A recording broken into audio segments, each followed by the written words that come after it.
انا جاي من على الموت هنا عشان اخذ حبه طحين. بطالب في كل العالم في كل الدول انها توقف الدم علينا بس شوي معي، لانه احنا اليوم انا مبتور. اليوم انا اذا ما اخذتش من هذا الطحن انا بموت من الجوع. بطالب في كل المؤسسات انها تقف لنا بس تطلع لنا بالنظره انه احنا بنموت قاعدين عشان ناخذ كيلو طحين. والله بحمد الله، الحمد لله الحمد لله الحمد لله الحمد لله اني جيت لبناتي بخير وجبت لهن زي ابني وزياده الطحين. احنا اولادي بيناموا بجوعهم، اول مره لا اروح لا احل عن نتفه طحين لبناتي. كل يوم بناتي بيناموا جعانات، كيلو الطحين 80 و50 فيش حد بيقدر يشتريه. بنروح على نموت عشان حسبنا الله ونعم الوكيل. امنوا لنا اياه احسن ما نروح نموت. كل يوم 1000 شهيد، كل يوم 1000 اصابه. حرام عليكم، امنوا لها الشعب. ناس بتاخذ ناس بتاخذ. شفت الموت 5 مرات والي صغار بناتها نتبع بستنى فيها جاهزين لهم. من امبارح ما فيش طحين، معناش مصاري، جوزي ميت، من وين اجيب لها طحين؟ انا بتمنى من كل دوله تامننا وتوقف هالحرب. والله تعبنا والله تعبنا خلص.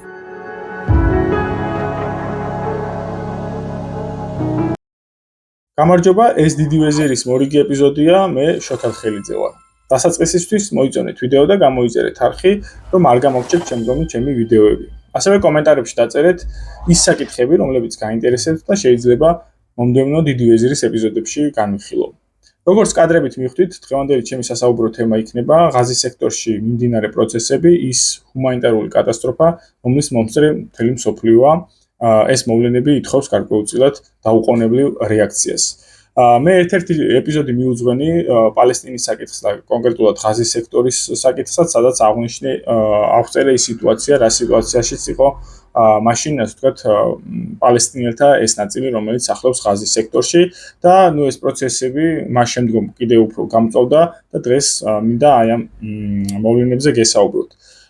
აი ამ წინა ეპიზოდში მე ვახსენე, რომ ჰუმანიტარული კრიზისი გამწვავდა მარტის დასაწყისის შემდგომ, მას შემდეგ რაც ისრაელის მხარემ ყველა ჰუმანიტარულ ორგანიზაციას აუკრძალა ღაზის სექტორში შესვლა და ჰუმანიტარული დახმარების შეტანა, მათ შორის გაეროს ტოლთა დახმარების სააგენტოს, რომელიც კონკრეტულად პალესტინელებზე მუშაობდა. აი ამ ბლოკადამ, დაახლოებით ეს იყო თუ სწორად მახსოვს 2 მარტი, აი ამ დღიდან დაწყებულმა ჰუმანიტარულმა ბლოკადამ გამოიწვია აი ამ ჰუმანიტარული კრიზისის გამწვავება და შიმშილის ხარისხი პრაქტიკულად შეეხო ღაზის მოსახლეობის 100%-ს და ღაზის მოსახლეობის 100% განიცდის დღესაც შიმშილის გარკვეულ საფეხურს. ეს არის უკვე ბოლო მწვავე საფეხურები და ეს ბოლო საფეხური, ეს არის მეხუთე საფეხური შიმშილის, ეს ამ საფეხურზე მყოფი ადამიანების პროცენტულობა დღითიდღე იზრდება. ეს ჰუმანიტარული კრიზისი გაამწვავა მაისის მეორე ნახევარში ისრაელის მხრიდან წამოწყებულმა ახალმა სამხედრო ოპერაციამ ღაზის სექტორში გიდეონის ეტლებმა, რომელმაც ეს ჰუმანიტარული დახმარების შეტანის პროცესი კიდევ უფრო გაართულა და დღეს პრაქტიკულად თითზე ჩამოსათვლელია ის ორგანიზაციები, რომლებიც სხვადასხვა გზებით ახერხებენ ჰუმანიტარული დახმარების შეტანას ღაზის სექტორში. ესეც არის ძალიან მცირე ნაწილი იმისა, რასაც საჭიროებს ღაზის სექტორის მოსახლეობა. ერთ-ერთი ასეთი იშვიათი ორგანიზაცია არის მიმდინარე წლის თებერვალში დაარსებული ამერიკული ღაზის ჰუმანიტარული ფონდი, რომელსაც ისრაელის მხარე რთავს ნებას, რომ ღაზის სექტორში განახორციელოს საკუთარი ჰუმანიტარული მისია, თუმცა ამ მისიის მოცულობაც არის ზღვაში წვეთი, რასაც საჭიროებს ღაზაში მცხოვრები პალესტინელთა მოთხოვნის დაკმაყოფილება. ამ ორგანიზაციას ღაზის სექტორში აქვს მხოლოდ 4 ისეთი პუნქტი, სადაც ის არიგებს მხოლოდ საკვებს და ამ ორგანიზაციას არ შეაქვს სხვა დანიშნულების საქონელი, იქნება ის სამედიცინო მოხმარების საქონელი თუ სხვა პირველადი მოხმარების საქონელი. ამ 4 პუნქტიდან 3 არის ღაზის სექტორის უკიდურეს სამხრეთში ქალაქ რაფას სიახლოვეს, ხოლო ერთი არის ღაზის შუა წელში. ამ ორგანიზაციის უსაფრთხო ოპერირებას ღაზის სექტორში უზრუნველყოფს ამერიკელი კონტრაქტორის სამხედროები, რომლებიც ამ დახმარების გაცემის პუნქტებში წესრიგის დამყარებაზე არიან პასუხისგებლები, თუმცა რამდენიმე დღის წინ მოხდა საკმაოდ საინტერესო მოვლენა, როდესაც ერთ-ერთმა მსგავსმა სამხედრომ დატოვა ღაზის სექტორი, გაწყვიტა კონტრაქტი, დაბრუნდა შეერთებულ შტატებში და გახდა ეგრეთ წოდებული whistleblower-ი და მან ამერიკულ საზოგადოებას და არა მარტო ამერიკულ საზოგადოებას მოუხვა ის რეალური მოვლენები, რაც ხდება ღაზის სექტორში და ზოგადად აი ამ ორგანიზაციის თავს, ღაზის ჰუმანიტარული ფონდის თავს.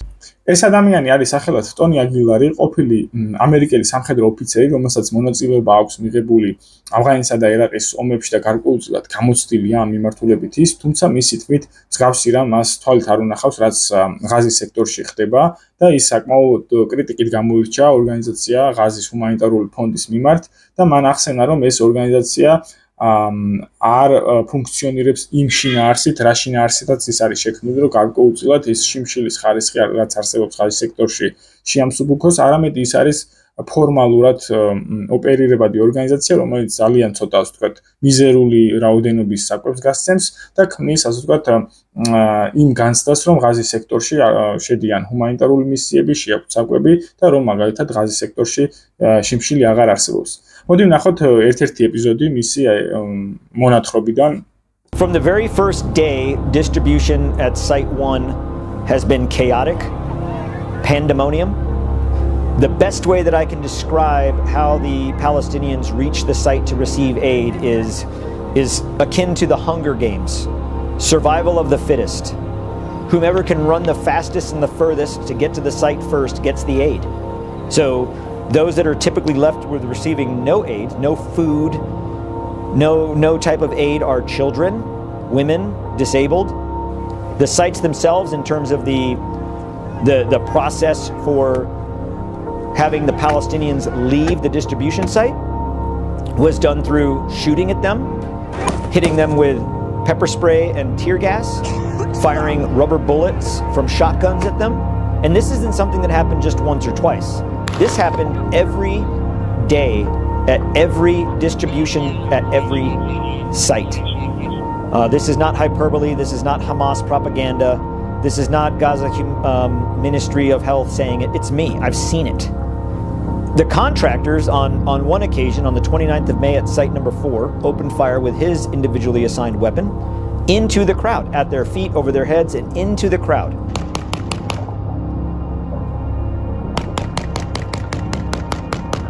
As he did this, he celebrated what he was doing and he yelled, "Woohoo!" Then another contractor who was standing next to me said, "I think you got one." The contractor that was shooting then replied, "Hell yeah, boy." I took the video. I was there. I saw it. I watched it happen. The contractor that said, "Damn, I think you got one, man," was referring to a Palestinian man that fell to the ground and never got up. It's within my assessment that he was dead.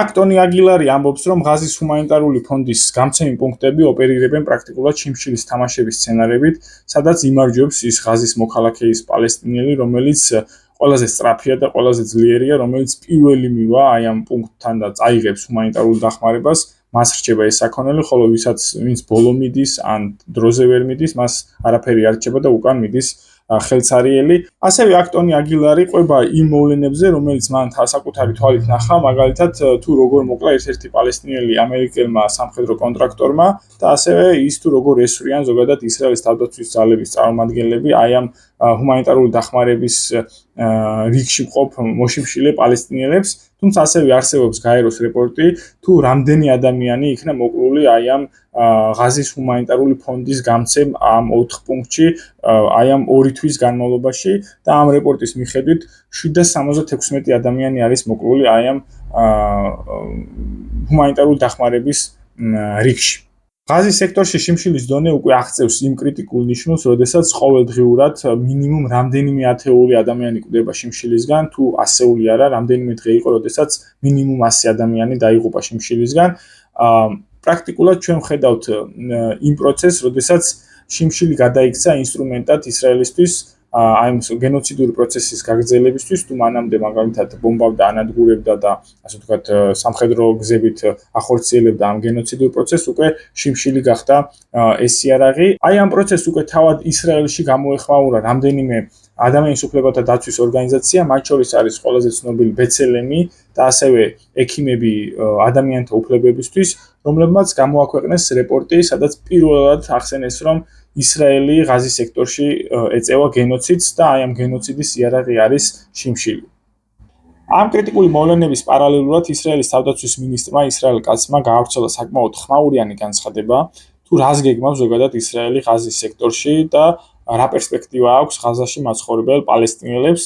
მისი თქმით, ისრაელი აპირებს ეგრეთ წოდებული ჰუმანიტარული ქალაქის გაშენებას ღაზის სექტორის უკიდურეს სამხრეთ ნაწილში, ქალაქ რაფას ნანგრევებზე, სადაც უნდა შესახლდეს კონკრეტული ციფრი იყო დასახელებული 600,000 პალესტინელი, ეს იქნება პრაქტიკულად თანამედროვე საკონცენტრაციო ბანაკი, საიდანაც პალესტინელებს გასვლა, ასე ვთქვათ, დღევანდელი ღაზის სექტორის სრულ ტერიტორიაზე გადაადგილება აღარ შეიძლებათ. თუმცა ასევე აქ არის ძალიან ესეთი დიდი კითხვა, თუ რა ბედი ეწევა დანარჩენ პალესტინელებს. გამომდინარე იქიდან, რომ ღაზის სექტორის მოსახლეობა კონფლიქტის დაწყებამდე იყო 2,200,000, ნუ დღეს მინიმუმ 200,000 ადამიანი, 2 მილიონი ადამიანი დაახლოებით, ესე ვთქვათ, ცხოვრობს, ჯერ კიდევ ცხოვრობს ღაზის სექტორში და თუ დასახელებულია 600,000 პალესტინელი, დანარჩენი პრაქტიკულად 1,5 მილიონი პალესტინელს რა ბედი ეწევა, ეს ამ შემთხვევაში გაურკვეველია და ეს კაცის გეგმა ამას პასუხს ვერ ცემს. მაგრამ ისრაელ კაცის განცხადებაში აღნიშნული იყო ისიც, რომ ეგრეთ წოდებული ეს ჰუმანიტარული ქალაქი არ იქნება საბოლოო დანიშნულების წერტილი ღაზელი პალესტინელებისთვის და რომ მომავალში აი ამ ეგრეთ წოდებული ქალაქიდან დაიწყება პალესტინელთა ემიგრაცია სხვა ქვეყნებში, თუმცა დასახელებული არ იყო რომელ ქვეყნებში იქნება ეს რეგიონის ქვეყნები, ევროპის ქვეყნები თუ ჩრდილო ამერიკის ქვეყნები. რა თქმა უნდა, ღაზის სექტორში არსებული ჰუმანიტარული კატასტროფა გლობალური ყურადღების ცენტრშია და ძირითადი კრიტიკა მიემართება ამ საკითხს, თუმცა ხშირად ეს მოვლენები გადაფარავს იმ პროცესებს, რომლებიც ვითარდება უკვე პალესტინელთა განსახლების სხვა არეალს, გულისხმობ დასავლეთ სანაპიროს, სადაც ისრაელის თავდაცვის ძალებმა 2023 წლის 7 ოქტომბრიდან დაახლოებით 1000-მდე ადამიანი მოკლეს, ხოლო მიმდინარე წლის იანვარში ისრაელმა წამოიწყო ახალი სამხედრო ოპერაცია დასავლეთ სანაპიროზე სახელწოდებით რკინის კედელი, რომელიც მიზანი იყო დასავლეთ სანაპიროზე ქალაქ ჯენინისა და ტულკარემის ტოლთა ბანაკში არსებული წინააღმდეგობის გასამხედროებული დაჯგუფებების განეიტრალება. ამ ოპერაციის შედეგად თავად დასავლეთ სანაპიროზე დამატებით 30,000 პალესტინელი გახდა დევნილი, 2,900-ზე მეტი სახლი დაანგრია ისრაელის თავდაცვის ძალებმა და შესაბამისად ამ სახლებში მცხოვრები ადამიანებიც საკუთარი საცხოვრებელიდან აიყარნენ და ასევე იანვრიდან მოყოლებული გაზრდილია ის ზაღლადობისა და თავდასხმის ფაქტები, რომელსაც უკანონოდ მოსახლე ებრაელები ახორციელებენ დასავლეთ სანაპიროზე მცხოვრებ პალესტინელების მიმართ და დღეისათვის მიმდინარე წლისთვის დაახლოებით 760 ასეთი თავდასხმა დაფიქსირებული. დასავლეთ სანაპიროს მიმართ ისრაელის ქნესეთმა აამოქმედა კანონი, რის მიხედვითაც ისრაელის მოქალაქეებს თავისუფლად შეიძლებათ შეიძინონ და იოლად დაარეგისტრირონ მიწები დასავლეთ სანაპიროს C სექტორში. ეს სექტორი არის ყველაზე დიდი მოცულობის ტერიტორია დასავლეთ სანაპიროზე, რომლის კონტროლი ისრაელის ერგო ოსლოს შეთანხმებების შედეგად 1995 წლიდან მოყოლებული. ასევე გახშირებულია უკანონო დასახლებების მშენებლობა და ამ მშენებლობების ტემპი გააქტიურებულია დასავლეთ სანაპიროზე. მაგალითად, პროცესშია 3400 საბინაო ერთეულის მშენებლობა აღმოსავლეთ იერუსალიმის გარშემო, რომელიც პრაქტიკულად ალყაში აქცევს ქალაქს და მას წყვეტს დანარჩენ პალესტინელ ქალაქებთან, იქნება ეს იერიქო, იქნება ბეთლემი თუ რამალა. ასევე მნიშვნელოვანია ის მოვლენაც, რომ რამდენიმე კვირის წინ ისრაელის ქნესეთმა მიიღო არასავალდებულო რეზოლუცია, რომლის მიხედვითაც ისრაელი ახდენს დასავლეთ სანაპიროს C სექტორის ანექსიას. როგორც ახსენეთ, C სექტორი არის ყველაზე დიდი ტერიტორიული მოცემულობა დასავლეთ სანაპიროზე, თუმცა ასევე როგორც ახსენე, ეს არის სავალდებულო და აღმასრულებელ ხელისუფლებას არ მიუღია ფორმალური გადაწყვეტილება, თუმცა ისიც უნდა ვთქვათ, რომ ეს გეგმა არსებობს უკვე წლებია ისრაელის ხელისუფლებისთვის და ეს განიხილებოდა კიდევაც ჯერ კიდევ მაშინ, როდესაც დონალდ ტრამპი იყო პირველი ვადით პრეზიდენტი და როდესაც დონალდ ტრამპმა რამდენიმე სურვილი შეუსრულა ისრაელს, მაგალითად საელჩო გადმოიტანა იერუსალიმში, თელ-ავივიდან და დედაქალაქად აღიარა იერუსალიმი, ასევე გოლანის მაღლობების ანექსია აღიარა შეერთებულ შტატებმა და იგეგმებოდა დასავლეთ სანაპიროს ამ C სექტორის ანექსიის აღიარება შეერთებულ შტატების მხრიდან, თუმცა ეს პროცესი დროებით შეჩერებულია, მაშინ უკვე დონალდ ტრამპი მაშინ გადაირჩიეს და ჯო ბაიდენი გახდა პრეზიდენტი, თუმცა ეს როგორც ახსენე, ეს საკითხი არსებობს დღის წესრიგში და ამ საკითხის გადასაჭრელად მაგალითად დონალდ ტრამპს საკმაოდ მსხვილმა დონორებმა დააფინანსეს დონალდ ტრამპის წინასაარჩევნო კამპანია. მაშინ აღსანიშნავია, ასე ვთქვათ, ამერიკელი ებრაელი ოლიგარქის მირიამ ადელსონის დონაცია $100 მილიონი, რომლის ასე ვთქვათ თავარი მოთხოვნა ზუსტად ეს იყო რომ შეერთებულ შტატებს ეღიარებინა შემდგომში დასავლეთ სანაპიროს ანექსია ისრაელის მიერ. ის პროცესები, რომლებიც ვითარდება როგორც ღაზის სექტორში, ასევე დასავლეთ სანაპიროზე და ის პოლიტიკები, რასაც ახორციელებს ისრაელი, მიმართულია იმისათვის, რომ განადგურდეს ის საფუძველი, რომელზედაც უნდა შეიქმნას პალესტინური სახელმწიფო. ანუ პალესტინურ სახელმწიფოს არ უნდა ქონდეს არანაირი პერსპექტივა და გამოირიცხოს მსგავსი სახელმწიფოს არსებობა მომავალში. თუმცა ამის საბოლოო შესასრულებლად საჭიროა მთლიანად პალესტინელთა რაოდენობის იმ ნიშნულამდე დაყვანა, როდესაც აი ეს რაოდენობა აღარ იქნება ვალიდური იმისთვის, რომ შეიქმნას სახელმწიფო. ეს პროცესი ხორციელდება ღაზის სექტორში, მის ასე ვთქვათ, დემოგრაფიული ცვლილება, რადიკალური ცვლილება ხდება და შემცირება და ვახსენეს ჰუმანიტარული ქალაქი, საიდანაც შემდგომ უნდა მოხდეს ემიგრაცია ამ პალესტინელების და სამომავლოდ იგივე იგეგმობა მომავალში, როდესაც მაგალითად ეს ღაზის საკითხი ებრაული პერსპექტივით გადაიჭრება, შემდგომი ეს იქნება დასავლეთ სანაპირო, სადაც უკვე 3 მილიონი ნახევრამდე პალესტინელი ცხოვრობს, რომელიც რეალურად აპარტეიდულ მდგომარეობაში არიან, უუფლებო მდგომარეობაში, ალყაში მოქცეულები, რომელთაც გადაადგილების უფლებაც კი არ აქვთ, თავისუფალი გადაადგილების უფლებაც დასავლეთ სანაპიროზე და დასავლეთ სანაპიროს დატოვების უფლება და სხვა ქვეყნებში გადასვლის უფლება. ისრაელის პერსპექტივით სამომავლოდ პალესტინელ ტოლობთა მთავარი მიმღები ქვეყნები უნდა გახდნენ მისი მეზობელი არაბული ქვეყნები, ამ შემთხვევაში ეგვიპტე, იორდანია და დღეს უკვე სირიაც. თუმცა აქ არის მთავარი გამოწვევა, თუკი ეს ქვეყნები გადაწყვეტენ იმას, რომ როგორც ღაზის სექტორიდან, ასევე სამომავლო სცენარში დასავლეთ სანაპიროდან მასობრივი რაოდენობით მიიღონ პალესტინელები, ეს ნიშნავს იმას, რომ ეს ქვეყნები რეალურად უარს ამბობენ პალესტინურ სახელმწიფოს შექმნაზე და მათი პოლიტიკური დღესდღეობიდან ქრება პალესტინელთა საკითხი. ეს იქნება საკმაოდ კრიტიკული გამოწვევა აი ამ შიდა პოლიტიკური ელიტებისთვის და რამდენად გაუმკლავდებიან მსგავსი ტიპის გამოწვევას და იმ კრიტიკას, რომელიც წარმოიქმნება როგორც ეგვიპტურ, ასევე იორდანულ საზოგადოებაში, ეს აჩენს საკმაოდ დიდი კითხვის ნიშნებს. ასევე პალესტინელთა მასობრივი რაოდენობით მიღება როგორც იორდანიაში, ასევე ეგვიპტეში გამოიწვევს ამ ქვეყნების შიდა პოლიტიკების პალესტინიზაციას, რაც ნიშნავს იმას, რომ პოლიტიკური დღესდღეობრივი რადიკალიზდება ამ ქვეყნებში, გახდება უფრო, ასე ვთქვათ, ანტისიონისტური და სამომავლოდ შეიძლება იქონიოს გავლენა ამ ქვეყნების საგარეო პოლიტიკაზე და გახდნენ უფრო, ასე ვთქვათ, წინააღმდეგობრივი ისრაელის მიმართ. და შემდგომში პალესტინელების მხრიდან ნებისმიერი ტიპის აგრესია, იქნება ეს დივერსია, ტერორისტული აქტი თუ სხვა ტიპის თავდასხმა, როგორც იორდანიის ტერიტორიიდან, ასევე ეგვიპტის ტერიტორიიდან, ისრაელს მისცემს ეგრეთ წოდებულ კასუს ბელის მიზეზს იმისა, რომ საკუთარი აგრესია გადაიტანოს უკვე მის ამ მეზობელ ქვეყნებზე, რაც რეალურად დგას ისრაელის დღესდღეობაში დღესვე. გამომდინარე იქიდან, რომ დღევანდელი ისრაელის პოლიტიკურ ისტაბლიშმენტში დგას ეგრეთ წოდებული დიდი ისრაელის პროექტის განხორციელება, რაც გულისხმობს ეგრეთ წოდებული ბიბლიური ისრაელის შექმნას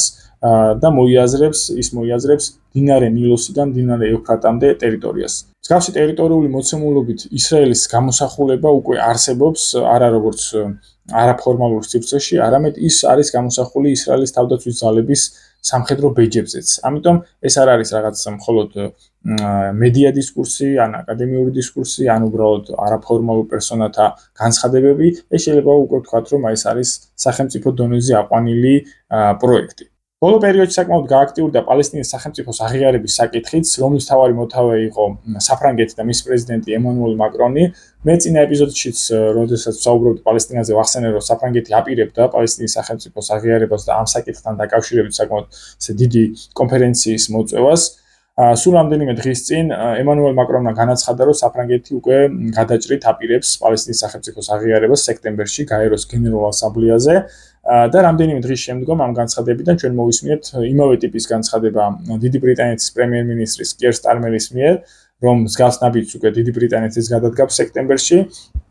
ამ ორი ქვეყნის ლიდერობას მოყვა სხვა ევროპული ქვეყნების განცხადებებიც, მაგალითად პორტუგალიის, ბელგიის, თავად გერმანიისაც კი, რომ არ გამორიცხავენ ისინი პალესტინის სახელმწიფოს აღიარებას, თუმცა ასე გადაჭრით არ უთქვათ, რომ მაგალითად იმდივე სექტემბერში გაეროს ასამბლეაზე ისინი ამ ნაბიჯს გადადგავენ, ასევე მსგავსი ტიპის განცხადებები ვიხილეთ ავსტრალიისგან, კანადისგან, რაც ამ შემთხვევაში შეიძლება ვთქვათ, რომ აძლიერებს დიპლომატიურ წნეხს შეერთებულ შტატებზე. გამომდინარე იქიდან, რომ თუ კი საფრანგეთი და დიდი ბრიტანეთი აღიარებენ პალესტინის სახელმწიფოს, შეერთებული შტატები რჩება ერთადერთი გაეროს უშიშროების საბჭოს წევრი ქვეყანა, როგორც მუდმივი წევრი ქვეყნებს შორის, 5 წევრი ქვეყნებში, ასევე ამ გაფართოებულ 15 წევრი ქვეყანაში, რომელიც არ აღიარებს პალესტინურ სახელმწიფოს. რაც ამ შემთხვევაში იქნება გრძელვადიან პერსპექტივაში საკმაოდ რთული თავად შეერთებული შტატებისთვის, რომ ასე ვთქვათ, ნებისმიერი პროპალესტინური პოლიტიკები დაბლოკოს. თუმცა, ისიც არ უნდა დაგვაუწყდეს, რომ ბოლო 2 წლის განმავლობაში შეერთებულ შტატებს არ უჭირდა უშიშროების საბჭოში ცეცხლის შეწყვეტის შესახებ გაეროს რეზოლუციების დაბლოკვა, მხოლოდ შეერთებული შტატების წარმომადგენელი იყო, რომელიც ამ შემთხვევაში ამ ცეცხლის შეწყვეტის შეთანხმებას ბლოკავდა. მაგრამ აქ უნდა დავსვათ მთავარი შეკითხვა, თუ რატომ გაახსენდა საფრანგეთისა და დიდი ბრიტანეთის სახელმწიფო ლიდერებს პალესტინის სახელმწიფოს აღიარება ახლა, მაშინ როდესაც პრაქტიკულად 78 წელია გასული გაეროს პალესტინის გაყოფის გეგმის შემდგომ, როდესაც გაერომ პალესტინის სამანდატოს ტერიტორია გამონაწილა ებრაულ და არაბულ სახელმწიფოს და 2 წელია გასული, რაც ღაზაში დაიწყო ეგრეთ წოდებული გენოციდური პროცესი. ამ კითხვებზე შეიძლება არსებობდეს ორი პასუხი. პირველი ესაა შიდა პოლიტიკური და მეორე საგარეო პოლიტიკური ევროპული ქვეყნებისთვის. შიდა პოლიტიკური თვალსაზრისით პალესტინურ სახელმწიფოს აღიარებით წამყვანი ევროპული ქვეყნების პოლიტიკური ელიტები ცდილობენ დაიბრუნონ ლეგიტიმაცია, რომელიც მათ ბოლო წლებში გარკვეულწილად დაკარგეს და შეუსუსტად. კონკრეტულად ამ საკითხთან დაკავშირებით და ერთ-ერთი წამყვანი საკითხია პალესტინის საკითხი დღეს ევროპაში. არაერთი მასობრივი აქცია და პროტესტი იყო წამყვან ევროპულ ქვეყნებში და საკმაოდ დიდი კრიტიკა მიემართებოდა ევროპულ პოლიტიკურ ელიტებს იმის გამო თუ ასე ვთქვათ რა პოლიტიკურ მესიჯებს, პოლიტიკურ ნაბიჯებს და განცხადებებს აკეთებდნენ აი ბოლო 2 წლის განმავლობაში, თუმცა რამდენად იქნება ეს ნაბიჯი ან დობის აღდგენის ფაქტორი, ეს ცალკე კითხვის ნიშნის ქვეშ დგას. მეორე პასუხი შეიძლება იყოს ევროპასა და შეერთებულ შტატებს შორის მიმდინარე სავაჭრო ეკონომიკური დაპირისპირების კონტექსტი, სადაც შეერთებული შტატები ახორციელებს წნეხს ამ თვალსაზრისით, ანუ ეკონომიკურ სავაჭრო წნეხს ევროპაზე და ევროპას აქცევს, ასე ვთქვათ, წამგებიან პოზიციაში და დამორჩილებულს ეკონომიკურად ამერიკაზე და პალესტინის სახელმწიფოს აღიარებით გარკვეულწილად ეს არის შეერთებული შტატების საპირისპიროდ გადადგმული ნაბიჯი, რითაც ევროპელები დონალდ ტრამპს აქცევენ საერთაშორისო დიპლომატიურ წნეხში და გარკვეულწილად დაძაბულობას ქმნიან დონალდ ტრამპსა და დონალდ ტრამპის მხარდამჭერ ამერიკულ ებრაულ ლობს შორის. თავად ამერიკულ საზოგადოებაში ხდება გარკვეულწილად დისკურსული რევოლუცია ისრაელთან დამოკიდებულებაში. თუ მაგალითად აქამდე ისრაელი ითვლებოდა შეერთებული შტატების უპირობო მოკავშირე ქვეყნად და შეერთებულ შტატებს უპირობო მხარდაჭერა უნდა გამოეხატა ისრაელის მიმართ, დღეს ეს დამოკიდებულება იცვლება. თუ მაგალითად აქამდე ისრაელის მიმართ კრიტიკას გამოთქვამდნენ მხოლოდ დემოკრატიული პარტია და დემოკრატიული პარტიის ხარდამჭერი პროგრესული საზოგადოების პროგრესული ნაწილი, დღეს უკვე ისრაელის მიმართ კრიტიკა ისმის უკვე რესპუბლიკური პარტიის მხარდამჭერებში, რესპუბლიკური პარტიის კონსერვატიულ ნაწილში და ახალგაზრდა კონსერვატიულ ფრთაში, მაგალითად უკვე არაერთი ეგრეთ წოდებული კონსერვატორი Talking Head-ია, რომელიც უკვე ღიად აფიქსირებს ისრაელის მიმართ კრიტიკას. ამერიკელ კონსერვატორთა დისკურსის ცვლილებაში გადამწყვეტი როლი შეიძლება ვთქვათ, რომ ითამაშა არა ღაზაში მიმდინარე გენოციდურმა პროცესმა, არამედ ეგრეთ წოდებულმა ეპშტეინის სიამ, გამომდინარე იქიდან, რომ პრაქტიკულად ამერიკულ საზოგადოებაში დგება კონსენსუსი, რომ ეს საქმე იყო ეგრეთ წოდებული ისრაელის სადაზვერვო სამსახურების თვის, ასე ვთქვათ, შანტაჟისა და манипуляციის ინსტრუმენტი ამერიკულ პოლიტიკურ, ეკონომიკურ, ბიზნეს თუ კულტურულ ელიტებზე და რაც იმას ნიშნავს, რომ ისრაელს ჰქონდა გადამწყვეტი გავლენა პოლიტიკურ ისტაბლიშმენტზე, ამერიკულ პოლიტიკურ ისტაბლიშმენტზე და ამერიკის საგარეო პოლიტიკაზე. დღეისათვის სულ ეს იყო, შეგახსენებთ, რომ მოიწონოთ ვიდეო და გამოიწეროთ არხი, რომ არ გამოგჩეთ შემდგომი ჩემი ვიდეოები. ეს დიდი ვეზირია, მე შოთა თხელიძე ვარ, დროებით.